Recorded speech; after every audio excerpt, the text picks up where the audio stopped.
διαλογισμός είναι η σύνδεση του υποσυνείδητου με το συνειδητό.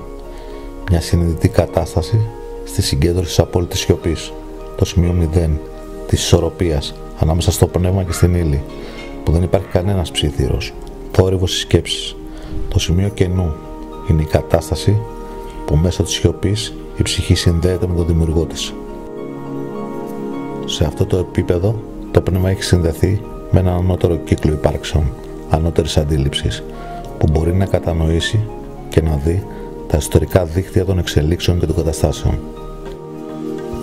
Είναι η κατάσταση που κάποιος μπορεί να κατανοήσει τα ιερά μυστήρια της ζωής και του θανάτου, το σκοπό της ύπαρξης και των εξελίξεων, τον ανώτερον ιερό σκοπό, της ιερής πυραμίδας, των θεϊκών λόγων και της ιερής φωτιάς της αφύπνισης. Η επιθυμητή κατάσταση που πρέπει να έρθει αυτός που διαλογίζεται είναι η ισορροπία ανάμεσα στην ύλη και στο πνεύμα, απομονώνοντας σκέψεις από τα ελαττώματα για να μπορέσει να φτάσει στην κατάσταση της απόλυτης σιωπής. Αυτό βέβαια, για να μπορέσει κάποιος να το καταφέρει, πρέπει πρώτα να κατανοήσει την αναγκαιότητα στο να βρεθεί σε αυτή την κατάσταση. Το να ξεκινήσει κάποιος να χρησιμοποιήσει την πρακτική του διαλογισμού θα πρέπει πρώτα να ξεκινήσει από την παρατήρηση του εαυτού του, ώστε να μπορέσει να κατανοήσει τις συμβολές που βρίσκονται μέσα του και τον εμποδίζουν στην κάθε προσπάθεια για τη γνώση. Τα ελαττώματα έχουν μάθει να κρύβονται πολύ καλά μέσα στον ψυχικό μας κόσμο και είναι πολύ δύσκολα να μπορεί ο δόκιμος να τα εντοπίσει. Κάθε ελάττωμα μπορεί να κρύβεται πίσω από μια σκέψη, από μια πράξη, από μια έκφραση. Πάντα πίσω από κάπου, ακόμα και από τις καλύτερες προθέσεις. Ο δόκιμος πρέπει κάθε λεπτό και κάθε στιγμή να παρατηρεί ακόμα και τις πιο απλές καθημερινές συνήθειες και αντιδράσεις, κάθε συναίσθημα και κάθε σκέψη. Τίποτα δεν είναι της ελεύθερης συνείδησης, όλα υποκινούμενα από τις επιθυμίες των ελαττωμάτων. Το πνεύμα μας είναι εγκλωβισμένο στα ελαττώματα και στις επιθυμίες τους. Η μοναδική ευκαιρία της ελευθέρωσης της συνείδησης είναι να κατανοήσουμε σε βάθος όλα αυτά τα ψυχικά παράστα που έχουν φυλακίσει το θεϊκό ανώτερο μέρος του πνεύματός μας. Ο δόκιμος πρέπει να σηκώσει το λάβαρο του πολέμου εναντίον του ίδιου του εαυτού, μια μάχη σκληρή χωρίς ελέος. Η παρατήρηση των ιστορικών μας ελαττωμάτων είναι το πρώτο στάδιο της προετοιμασίας.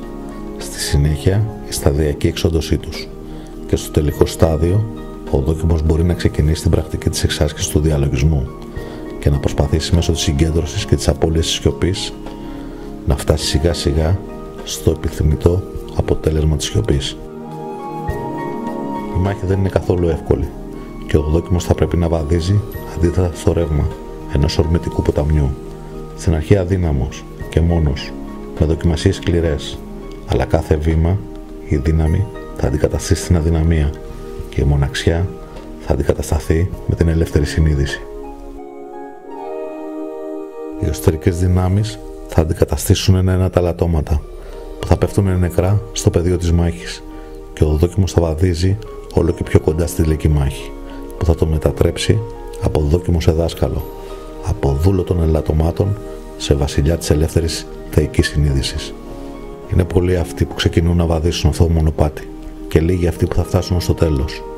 Όσοι δεν καταλάβουν την αναγκαιότητα του καθαρισμού από τα παράστα του εαυτού τους και ξεκινήσουν την πρακτική του διαλογισμού ακάθαρτοι και βρώμικοι, δεν θα καταφέρουν να φτάσουν στην κατανόηση της σιωπής, γιατί πάντα οι σκέψεις και ο θόρυβος θα είναι ο βράχος που φράζει την κάθε προσπάθειά τους και τα ελαττώματά τους θα παίρνουν ξανά τον πλήρη έλεγχο και θα απομακρύνουν τον δόκιμο από το σκοπό του.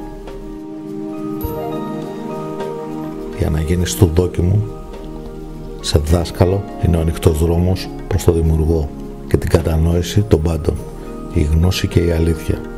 Εκεί πια ως δάσκαλος θα λάβει το ιερό σπαθί που θα μπορεί να ελέγχει κατώτερους και ανώτερους κόσμους κατά εντολή του δημιουργού.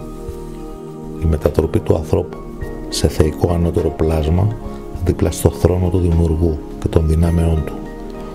Ο επίλεκτος στρατός για την αιώνια μάχη της ισορροπίας και της δημιουργίας. Αν κάποιος μπορέσει να κατανοήσει την έννοια του διαλογισμού, τότε το λάβαρο του πολέμου έχει υψωθεί και ο δόκιμος έχει ξεκινήσει το ταξίδι στο μονοπάτι της γνώσης και της αλήθειας.